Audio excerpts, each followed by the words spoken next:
Assalamualaikum warahmatullahi wabarakatuh. Izin memperkenalkan diri, saya Anneli Syadi. NPM saya 245920100235.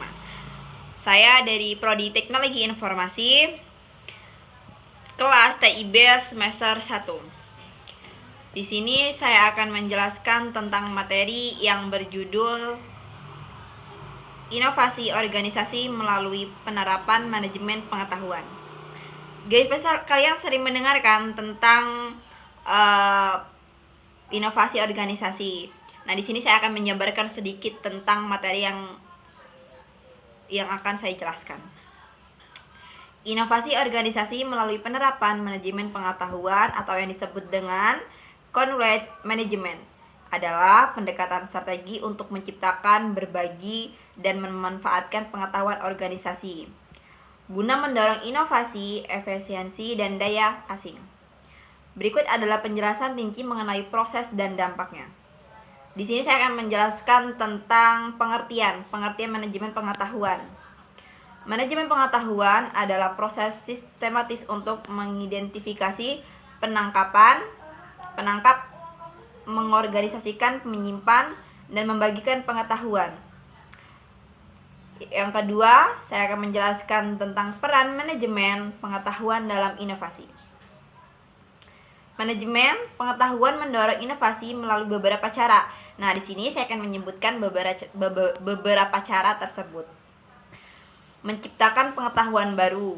Organisasi dapat menghasilkan ide-ide baru dengan memanfaatkan pengetahuan yang ada dan mengombinasikan dengan perseptif atau teknologi baru. Yang kedua, penyebaran pengetahuan. Pengetahuan yang dibagikan antara tim atau individu. Yang ketiga, komponen utama dalam penerapan manajemen pengetahuan. Ada 3 komponen utama. Yang pertama, manusia atau yang disebut people. Mengubah budaya organisasi untuk mendorong berbagai pengetahuan, kolaborasi, dan pembelajaran. Yang kedua, proses. Membangun alur kerja yang mendukung pengelolaan pengetahuan seperti pengasipan ide atau inovasi.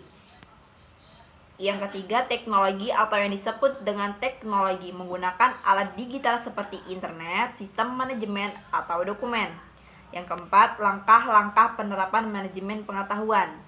Nah, di sini saya akan menyebutkan beberapa langkah dari manajemen pengetahuan. Yang pertama adalah identifikasi pengetahuan. Jadi guys, identifikasi ini tuh kayak menentukan jenis pengetahuan yang paling relevan dengan tujuan organisasi. Nah, yang kedua ini pengumpulan pengetahuan.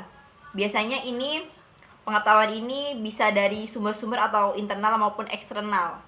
Nah, yang ketiga, penyimpanan pengetahuan atau yang disebut dengan menggunakan teknologi untuk menyimpan pengetahuan dalam format. Contohnya kayak memori. Jadi kalau misal nih di kehidupan sehari-hari kita penyimpanan pengetahuan nih, kayak dapat ilmu dari dosen, nah habis itu disimpan di memori gitu. Skip. Ya gue mana?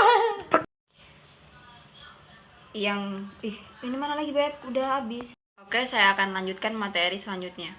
Yang kelima adalah contoh penerapan dalam organisasi. Seperti Google ini menggunakan platform berbasis teknologi untuk berbagai pengetahuan antara karyawan seperti diskusi, daring, dokumentasi, dan pelatihan internal. Yang kedua, Toyota ini mengembangkan konsep Kaizen atau yang disebut dengan perbaikan berkelanjutan dengan berbagai pengetahuan praktik terbaik di seluruh jaringan perusahaan. Yang ketiga, Procter dan Gamble, penerapan inisiatif atau yang disebut dengan Connect Develop untuk berbagai pengetahuan dengan pihak eksternal seperti mitra penelitian untuk mendorong inovasi produk. Yang keenam, dampak positif dari inovasi melalui manajemen pengetahuan. Di sini saya akan menjelaskan beberapa dampak positif dari inovasi tersebut. Yang pertama, peningkatan produktivitas. Yang kedua, daya saing organisasi. Yang ketiga, kepuasan pelanggan. Yang keempat, pengembangan karyawan. Yang ketujuh, tantangan dalam implementasi. Budaya organisasi atau yang disebut dengan resistensi terhadap berbagai pengetahuan sering menjadi hambatan. keterbatasan teknologi. Beb, udah Beb. Ya saya lanjut ya, enggak Allah Beb.